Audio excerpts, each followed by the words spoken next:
Hey there, David Chesworth coming to you from Hilton Head Health on the beautiful Hilton Head Island, and today we're going to talk about motivation, how to get motivated when times get tough, and we've got the perfect guest here to talk about that, Fawn Germer, who is a motivational speaker, a 4-time Pulitzer Prize nominee, has been the best-selling author of 9 books, has been a keynote speaker for nearly 100 Fortune 500 companies, and is a co-host of Hard Won Wisdom podcast, which is sponsored by the National Women's Leadership Network. Man, did I miss anything? You forgot my best qualification to be here. Yes, I have had a weight problem my entire life.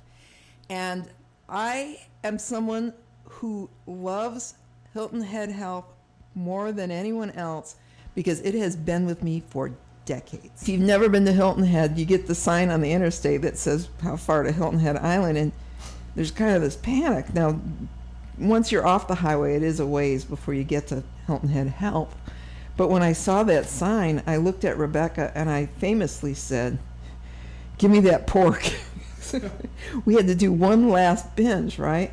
And then we get off the exit and we pull over at a dumpster and get rid of the rest of the big sample platter from Woody's, because you can't show up at Hilton Head Health with... Right. It would be like going to the Betty Ford Clinic with a bottle of vodka or something. So there was all of this anxiety about doing it, and the next morning when we went for our blood tests, we're kind of starting to talk to people, and what an experience and gift that has been. And then to be on the program here and speak for so many years has just been such a gift in my life, because it's not scarcity, and if you don't have full motivation, you will find it when you get here, because everybody wants better for themselves and everybody's trying, and so you've got this tribe right there with you. Right. Well, you brought up another interesting phenomena that I've heard many times before, that Last Supper type experience where you feel like you're going to go to Hilton Head Health and you're never again going to be able to have the joys in life nutritionally or from a food standpoint, and it's a funny, common reaction that we get, but it couldn't be further from what we teach here. Oh, yeah. I don't do that now. Yeah. Because I know I'm never going to be hungry. The food's going to be great. And that, I love coming here for a tune-up, right? I really had everything in check for 3.5 years. Then I got COVID and I got a little fluffy, and it's like, I got to get to Hilton Head. And, it doesn't matter whether you're trying to lose 20 pounds or 200 pounds. And David, you didn't know me in the beginning, but I used to weigh more than 100 pounds than I weigh right now. And so, God, I can't believe I said that out loud. I don't usually tell people that. But that's a big thing in my life. It's amazing. A big... And you've kept it off. Yeah, well, but still there's that little fight to not be fluffy. But there are people who have big challenges here and people who have seemingly small, but to every single one of them, it's just as important. Nobody feels uncomfortable, and you really find your motivation when you are here. And the best thing about it, and really this is true whether you're here or just starting a diet, but it comes down to the core of motivation, and that is, if you just start, you feel like a different person in 2 days. Swear to God. 2 days, because you're doing something. And it does feel better, even if you're at the way other end of the spectrum. And one thing I love about the program here is they make it so that it's manageable. And that's a big part of motivation. Because if you say, I'm coming here and I got to lose 100 pounds, well, that's really intimidating and it's scary. But when they talk about if you can just lose, what is it, 5% of your 3 to 5%. Yeah, of your body weight, it makes a significant impact on your life and your health. And whether you're trying to find motivation for this or any new thing, that's the thing. You break it up into baby steps and you just start, and start ugly. I don't care about waiting for the right moment. You're never going to be as young as you are right now, and how much more of your life are you going to waste? If the sacrifice is you don't get the joys of the junk food anymore that I mean, we know they're horrible for us, but for some reason they taste so darn good, right? So you don't get that. But it is replaced with a feeling of wholeness and health and happiness that it's worth so much more than that. So it's such a great retreat, and the program really works for people. I'm always moved when I see people coming in who have big challenges, and they're in there fighting it and fighting for it. And I think a lot of them didn't know, just like when I showed up on the day of Woody's barbecue, they didn't know what they were getting into and were a little wary, and it doesn't take long before the buy-in comes. Just after, whether it's here or somewhere else, but just starting, after the first couple of days of doing it, you feel so much better. Yeah. And you feel more motivated. And that's something that we talk a lot about here, and I'm curious your take on it too, which is that action is really the fuel for motivation. And that a lot of people wait to feel inspired or for motivation to come to them.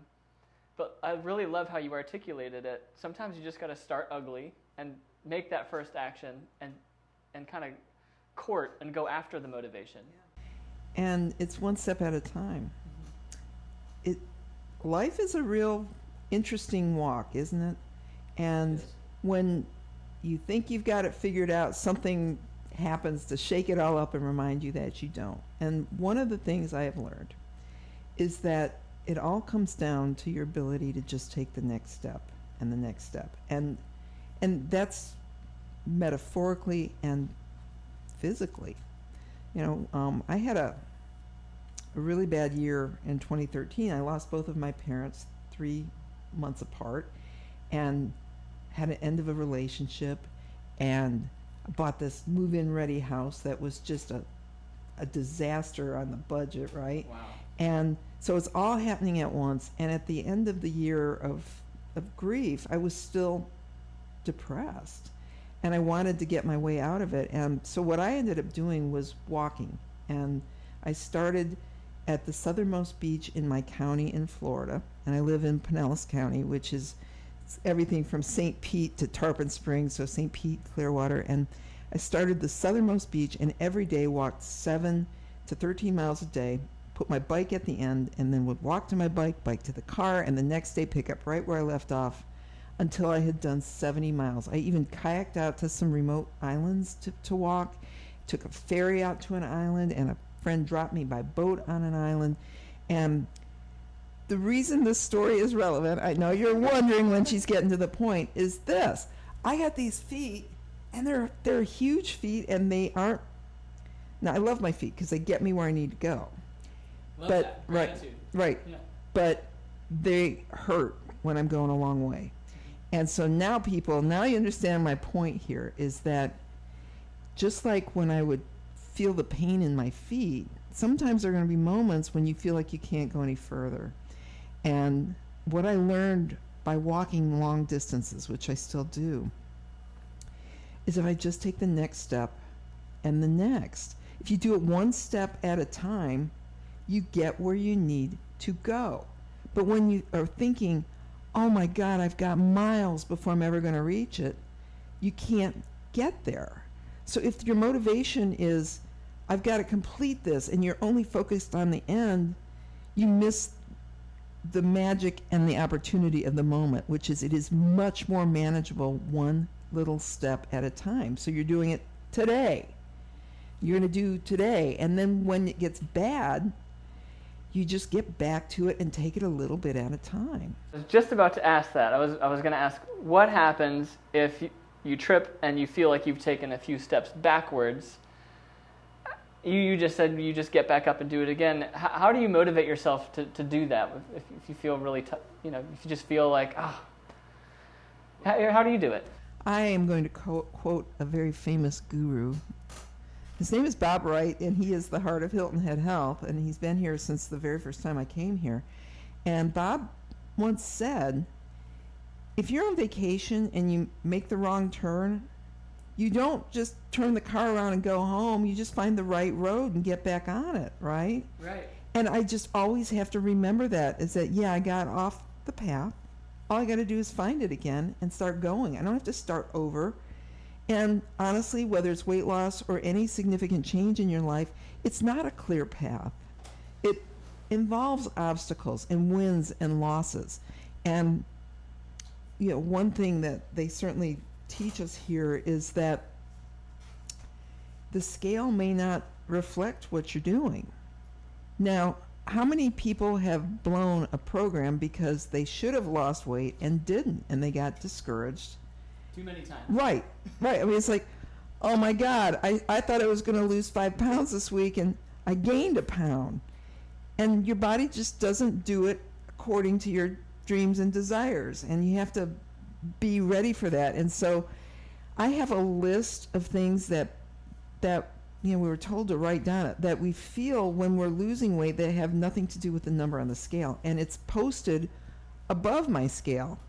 So it's like, but your clothes feel great, my heart is healthier, my breathing is good, I'm just more energetic, I'm sleeping better. So you go through that whole list, and you get motivation to get back at it, instead of saying, well, that didn't work, so I'm just going to go get some Hostess snowballs and protest, right? Right. So when you collect these other measures besides the scale, and if you ever do face a week where the scale doesn't reflect what you think it should say, you've got these other things to look at and say, well, look how far I've come here. I don't want to lose those by ditching the scale. Right. Yeah.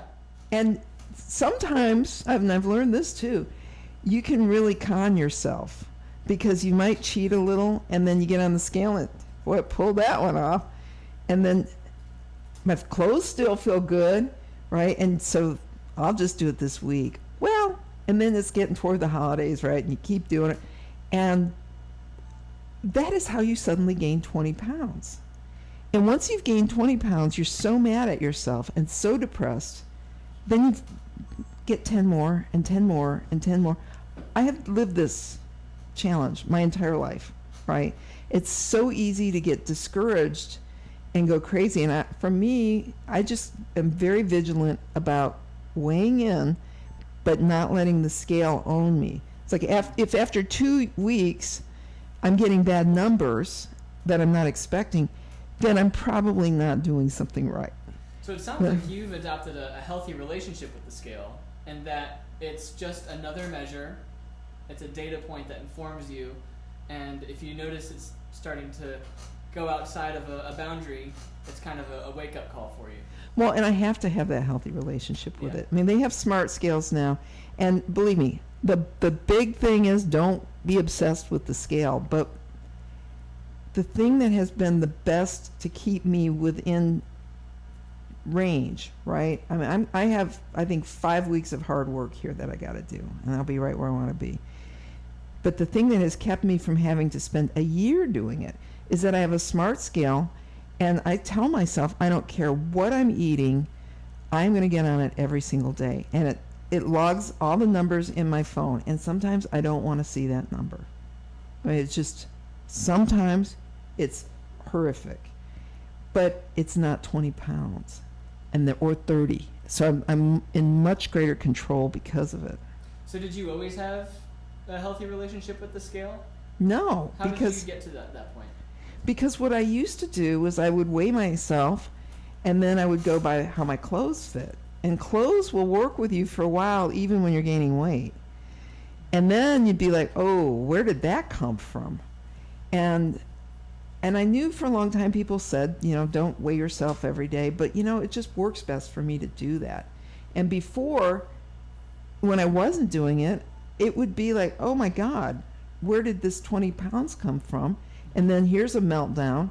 And, the whole psychological thing, I have to start all over. Whereas now, I don't have to at all. Yeah. I just know, get back on it. Do what you have to do. So it's part of your routine. It's what you do. Yeah. It's such a common question that we get, which is how often should I weigh myself? And it really depends on the person. Yeah. But so you mentioned Bob. I'm going to reference Bob too. He has a recommendation that is, when you're losing weight, to weigh less often than you have the urge to, but maybe like once a week or something like that. But when you've achieved your goal or you're close to it, or you're in weight maintenance phase, to weigh yourself more often than you have the urge to. Well, that I would never dispute one thing Bob Wright ever says. Yeah. Dude's wise, right? But for me though, yeah, I did while I was losing, and I always was. I want to know. I'm a former journalist. I need that information. And the caveat to that though is it really depends on the person. Yeah. If you're able to get a healthy relationship with the scale, I think Weight Watchers or Noom, some other companies do recommend weighing every day, and for a lot of people that works.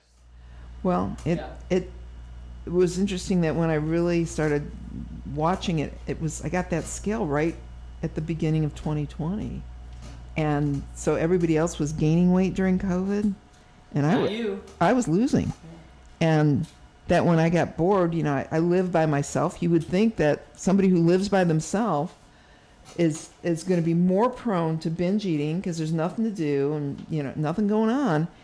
But all I did was I weighed every day, and when I got bored, I grabbed my dog and I went for a walk. Oh, as long as we're sharing tips. Yes. I believe one of the greatest things that you can do for yourself if you want to lose weight is get yourself a good dog. And I mean a dog that can walk some distance. Because there may be days where I don't feel like it, but he's not going to give me a pass. Right. And I made the mistake during COVID, because it was always, 3 or 4 miles in the morning. But during COVID, since there was nothing else to do, I started walking him at night too. Well, now he expects it. And that's really good for me.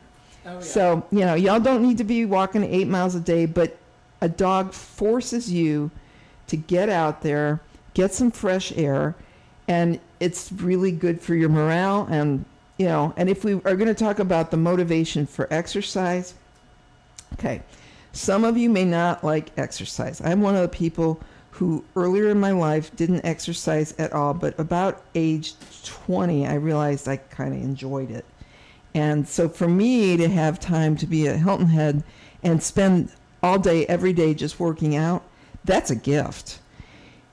If you're not crazy about exercise, give it a chance and be positive about it. Don't start complaining. Don't commiserate, because you're going to feel so good from what it's doing for you that you're going to end up liking it. And it will change everything about your life, specifically your health. I mean, just your medical condition. And, as I'm getting older, and watching people get more severe illness and die, I realize that the best thing that we've got going for us is exercise. And, I was telling you earlier, David, about a cycling accident that I had a couple of years ago, and it was really quite bad. It was just a head injury. The rest of me was fine, but that was a really bad experience with long-term issues that I had to fight. And the one thing that every one of the doctors told me is, work out. What are your workouts? And I said, I swim. And they said, you get in the pool every day. And it's like everything you have to do comes from being fit, because especially for brain health, they're showing that for, Alzheimer's, dementia, all of that stuff, that if you're exercising, you can survive a lot more and postpone things because you're so healthy. So if you're not a lover of exercise, just decide to give it a shot and be positive. Because then when you start feeling really good, then the motivation will just be natural. It's instinctive. We talk in our Mastering Motivation class, we talk about external versus internal motivation. I'm curious if this is something that you ever explore, using external motivators or finding internal motivators, or if you look at motivation in that way. And I was wondering if you could talk to that. I think with exercise, it's both. It's both. Right. I mean, that there certainly, you could go both ways on that. For me, the one leads to the other. Mm-hmm. Yeah. So you mentioned something that I wanted to make sure I asked you about, which is, you mentioned to me yesterday that motivation is based on restarts and not based on starts. Right. Can you explain what you mean by that? Okay, yeah. Because if you're hesitating to get started, just start with the understanding that it's not going to be a clear line. And this is whether it's weight or anything else. So like you said, I'm a keynote speaker, and one of the slides that I love the most is how we envision our path to our goal. So the first frame of the slide is a bicycle and a mountain, right? And people expect a straight shot to the top where they're going to get to their goal and the sun is going to shine. And it's not like that. You know, and the second one shows that what it really is that you're riding your bike up the mountain, and then there's a quick drop and you got to climb over a boulder field, and then you climb up again, and then you have to traverse a ladder, and then it drops down and you're and have to cross a moat, and then you come up, and then there's a big storm, and then there's something else, and then you finally get to the top, and then the sun shines, because it's to tell you that the reward comes after you've had a lot of obstacles. But you know what's wrong with that image is that you get there, the sun shines, right? But the truth is, we're never there. And don't be upset, people, if you want to know that there's going to be a day where you don't have to worry about it. I'm waiting for that day. It hasn't happened yet. So I've kind of made peace with the fact that when you get to the top, there's another obstacle. And that's what life is. And that's okay. Because as we do this and get through this, we are growing our resilience. So this is not just about the scale or weight or anything else. It's about your growth as a human being and what you're learning on the way. And that if you're able to keep getting up every time you get knocked down, you win by just being on that path. And so, right, we want to get on a diet or get on a plan and lose a bunch of weight and then find out that we're just, going to look like some beautiful model and everything's going to be happy. But you know what? That stuff doesn't happen. It's just like, let's get real. It's going to be something that we deal with, but we don't have to fight with. That's the big thing, is once you understand that you start and restart and that you just always keep your mind on the ultimate, keep moving forward. That's the process. It's not getting there. It's moving forward and understanding you're imperfect. Many people have issues with anxiety and depression because they're stuck on perfection. And then the more, like if it comes out in food and they gain weight, then they're not perfect, and then they have low self-esteem, and then this is, that whole cycle. You're not perfect, and this path isn't perfect. But if you're willing to always get up and fight again and again, then you win. And I had a mom that had a really bad stroke, and after her stroke, she rehabbed for a long time. She was paralyzed, fought her way back, broke a hip. Had to start all over again, broke the other hip, could never get out of the wheelchair after that. But it was always one obstacle after another. And I said, how do you keep starting over? It's so hard. And she said, it doesn't matter what happens to you. It's what you do with it that matters. And then you realize it's really about the path you're on and that what you're learning. So if you've had a problem with your weight, I assure you, you're not alone. And I assure you that if you have problems with self-esteem, that's a universal. When I started doing books, I started interviewing great women leaders. And eventually asked men this too, but early on I interviewed this woman, and she was buku rich, right? She was the founder of Nature's Sunshine Vitamins, a company she had started with $150 and an idea. And she had 7 kids and no college degree, and Nature's Sunshine will make $500 million this year. And I said, well, what's your leadership strategy? And she said, well, I get up in the morning and I try to find something that fits me because I'm overweight, and then I go out in the world and do the best I can. And I stopped her and I said, wait, let's talk about your weight. Because that had been my problem my whole life, right? So let's talk about your weight. And she sighed. She says, do you know what it is like to be overweight and be the CEO of a wellness company. And I said, but I just read this article on you. You have 5 houses and all of this money, and you've achieved everything any of us would ever want to achieve. And I said, do you mean the reward for all of that is not good self-esteem? And she said, no. Well, then I started asking everybody that I interviewed that. And I found out that almost universally, men, women, they all have something that makes them feel less than, that makes them feel like they've messed up, like they don't count, like they're not worthy. And what do you make of that? I make of it that it's a bunch of BS. And that's why even when I weighed 100 pounds more, I had pretty good self-esteem, because I then knew that that game of self-esteem is a number we're playing on ourselves. It's BS. It's just all the negativity we put in our heads. Once when I was a reporter, I interviewed this professor whose life work was on studying how people perceive their flaws. And I said, well, what got you into this? And she goes, can't you tell? And I'm like, no. She goes, my lisp. Don't you hear my lisp? And I hadn't even heard it. And this thing that to her was so pronounced that she spent her entire life researching flaws was something that was, imperceptible to me. Based on a perceived flaw of Right, right. And that's what we do with ourselves. So yeah, okay. Like, let's just say, and we don't use this word, but since I was it, I can say it. Like, if I was really fat, let me tell you something. I would go to the beach. I don't care what I weighed. I loved the beach. I would put on a bathing suit and go to the beach. And believe me, there were many times, David, it wasn't pretty.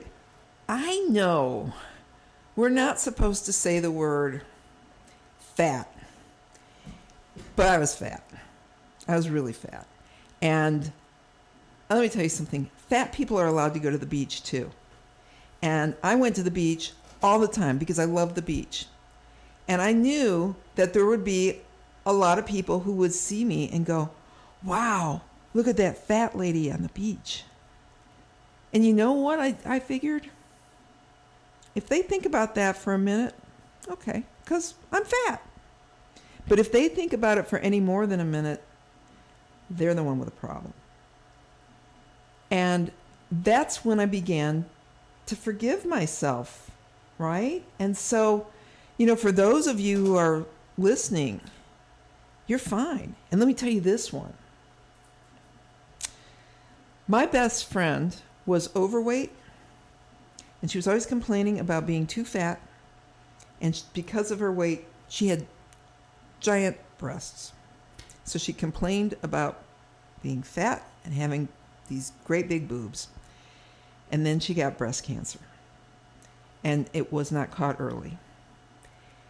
And she would have done anything to have that healthy, overweight body with the big boobs. So on those days when I'm feeling fluffy, my mantra, and I give this to all of you, is a healthy body is a perfect body. And let me say it again. A healthy body is a perfect body. And so now the decision for you is not perfection, because you've got that if you're healthy. And if you're not healthy, what can you do to get healthy? The question is, what's the first step? It's not what is the next 100 steps. It's what's the first thing you can do to make yourself feel better. And like I said, it's do it for 2 days. Just commit for 2 days, and you're going to feel better. So what I'm about to tell you, and you, is something I believe with my soul. And that is, you can reprogram your brain with affirmations. Now that sounds like all that woo-woo, that Saturday Night Live right, skit. What was that guy's Smiley? What was his name? Oh, yeah. Gosh darn it, people like me, right? And it sounds like a bunch of hooey. But the science is right there, which is your brain is like a hard drive. Okay, so what have we put on that all along? I'm fat, I'm ugly, people don't want to see me, I can't go there, how did I let this happen to myself? All of this negativity. But you can reprogram your brain if you use affirmations. And they have to be written a certain way, which is in the positive. So you don't say, I don't like junk food. You say, I love healthy foods. You don't say, I'm going to stop eating right when I'm full. You say, I can always eat more later when I'm hungry, right? So if you say something for 2 weeks and you do it 50 times a day for 2 weeks, and then the next 2 weeks, 25 times a day, and then the next 2 weeks, 10 times a day, those thoughts become your brain. Can I ask you something about that? Yeah. So, because it sounds like you've been doing this a lot and helping a lot of people with it. And helping myself. And helping yourself with it.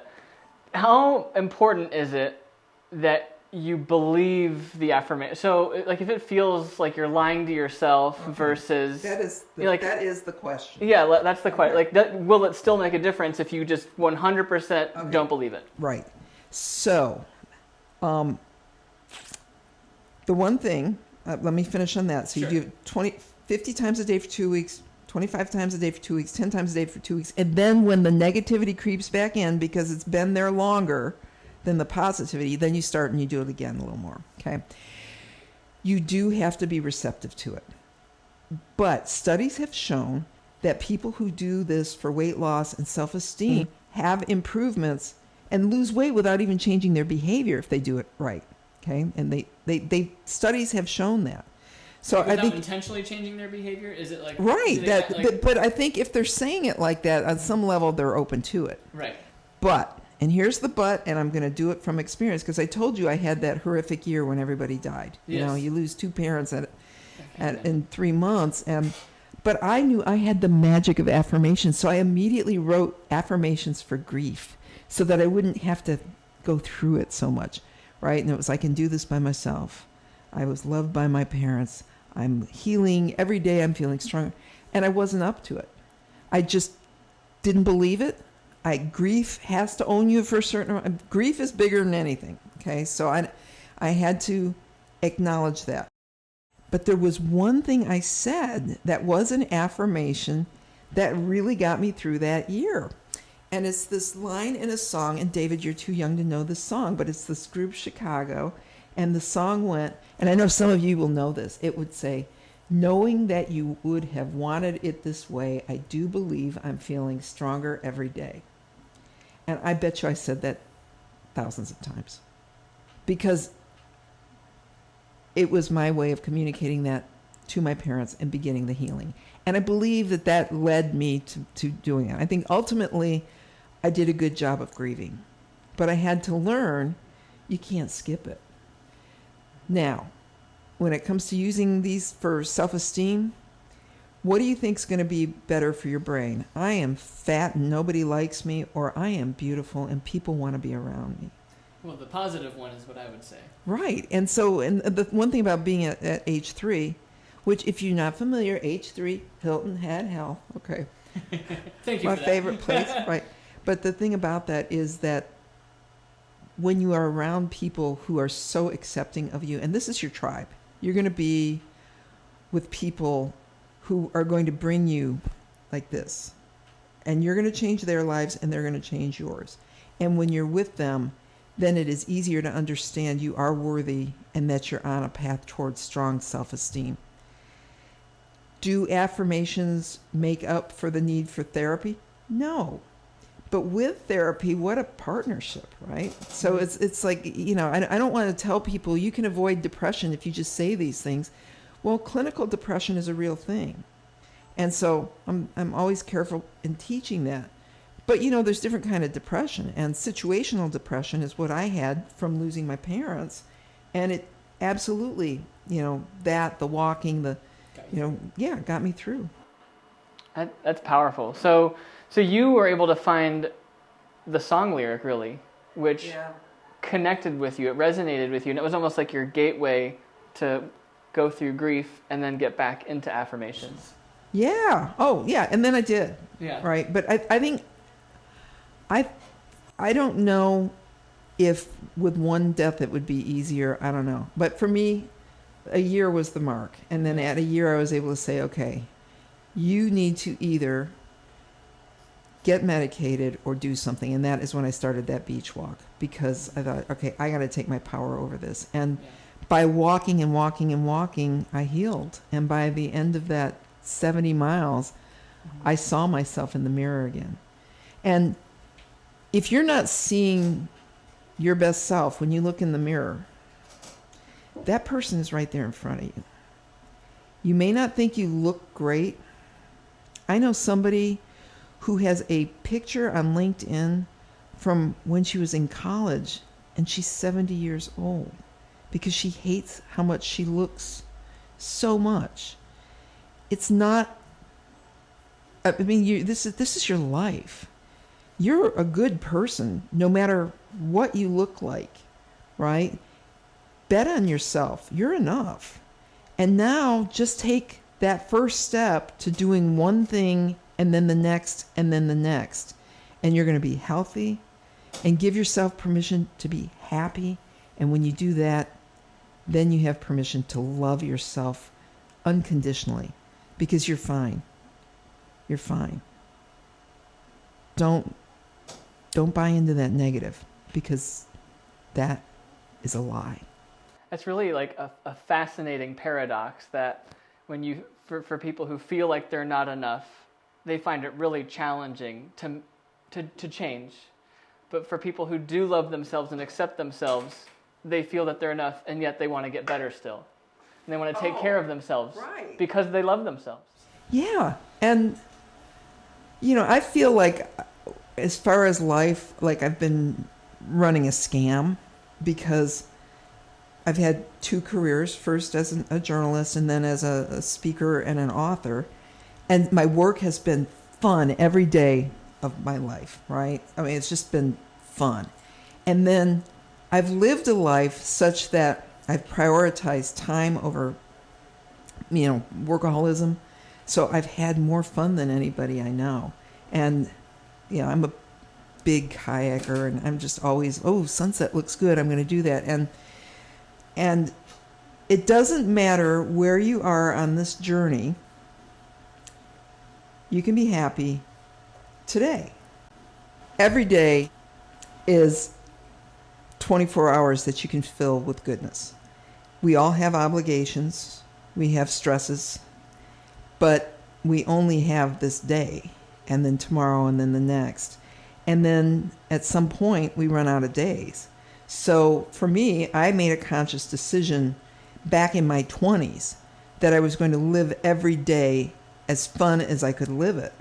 And, I started out as a workaholic, and I was doing a series, and my boss made me get my time card back and write down every minute I had worked, because I think they had a wage and hour lawsuit, so they were trying to be legit for 1 week, right? But fortunately, it was the week where I worked 87 hours.